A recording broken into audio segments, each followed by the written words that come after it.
should Tiger fans be upset at Scott Harris because lack of bats and lack of offense that's being had here? So, John, since you phrased the question well, I'll let you start. I mean, do you think the Tigers fans should be mad at Scott Harris? No, I don't think so, but I know they're going to be regardless. uh, but I like what you said, Chris, about how they're going to sign these pitchers to 1 or 2 year deals and then kind of trade their younger pitchers for bats, kind of like what they did with Joe Jimenez. I really kind of like that because I think pitchers, like you can develop pitchers and you can find these pitchers and develop them into aces and front of line rotation starters. And so no, I think we have to remember how young this offseason really is. Like I was thinking back, you guys remember like a couple years ago how like the top free agents they weren't signing until like February or March, like and I think it's good to see now that all the top free agents are off the board pretty much and it's not even Christmas yet, which I Yeah. think is a good thing for the game. And yeah, like the secondary bats in the free agent market haven't really gone yet, and maybe the Tigers will look at some of those guys, or maybe they won't. But I think they've built up enough pitching depth to where they have some arms that they could move if they choose to get some young bats in here, like Henry Malloy, who can excite Tigers fans heading into the future. So I know people are upset. I would just say just give it another month, and I think people will be a lot more optimistic heading into next year. Yeah, I mean, I would say that if this is the final roster, that Tigers fans have every right to be upset with Scott Harris not getting more bats. But I think there's a long way to go, and just based on their MO that we've kind of sussed out so far, I mean, it wouldn't shock me if in another month and a half or 2 months we start seeing them maybe pivot to some bats who are still available. Like maybe Michael Conforto is still out there, and I know he's a left-handed hitting outfielder, and they don't need that, but eventually that's a guy you go, you know what, we'll give him a 1 year get right deal with a player option or whatever that he'll turn down, and let him go out there and hit for us, and maybe he has a great year and you could trade him, or maybe it doesn't work out, but something like that where they're gonna, I think, just sign guys when they think the value is right, and maybe they just don't think that's the case right now. I'm sorry, where was I? They've chosen not to sign any of the big ticket free agents, right? Now, some of that may have been chosen for them because those guys didn't want to come to Detroit. Right. They can't do much about that. But seemingly, to all our evidence that we know of, they didn't even compete for any of them. Okay? So that's a choice. They did not compete for a prime free agent.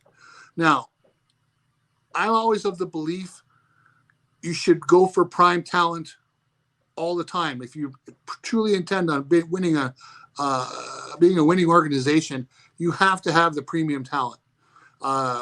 They have passed competing for that this offseason. Their excuse is going to be that Al Avila's organization was so far from competing that now is not the time, which is a phrase I always detest. There's never a bad time to get a good player. But again, is it Chris Ilitch or is it Scott Harris? Chris Ilitch is going to sign off on any large, $100 million plus deal. And if he doesn't want to do it, then they're probably not going to do it. So I always look beyond the GM and wondering what the owner's motivations are. Yeah, I mean, that Chris Ilitch is the big question mark here, right? Like, I think what we learned, at least what I gathered, was that from the Avila rebuild, is that Ilitch wants to have a leaner payroll in a player development focused organization where they bring guys up from within and eventually sign, medium tier to a medium upper tier free agents like a Javi Baez or whatever, to supplement the roster. And basically, Al Avila couldn't do that for him. He couldn't build that player development machine. So I think he wants Scott Harris to do that now. I think and we don't want to talk about it being another rebuild, but I think it's basically Scott Harris having to try to fix the Avila mess. Like you said, that's going to be their excuse. So I put the lack of signings on Ilitch. I think that the payroll is probably not to the point, or I don't think Harris has enough money to work with to kind of swim with the big fishes here. But we'll see in another year or two. I don't know. Maybe after the contracts come off the books next year, as the Tigers are all in on Manny Machado or something like that, or Rafael Devers, but it'll take some time. But I'm always going to hold Chris Ilitch to that quote, and I think it was around 2019, whatever it was, doesn't matter when, that I have the fire inside to compete. It's burning in his belly to put a winner on the field. Okay. Yeah. He's not showing that. I'm sorry. You got to, if you're going to say that, if you're going to put that in public, Mr. Ilitch, we got to see it. Okay. Right now, that burning in his stomach is just some bad Taco Bell. Okay. He ain't looking to win. All right. So, at some point, obviously it's not going to be the winter of 2022. We've got to see that fire to compete. What do you say? Are you like upset because they didn't sign like Correa or like why not? Down? We've heard, for instance, the Minnesota Twins, who didn't finish that far ahead of the Tigers last year, supposedly made a large offer for Correa. And then if you want to listen to John Heyman, which I know is a sketchy situation, but, he said they were pivoting from Correa to Dansby Swanson.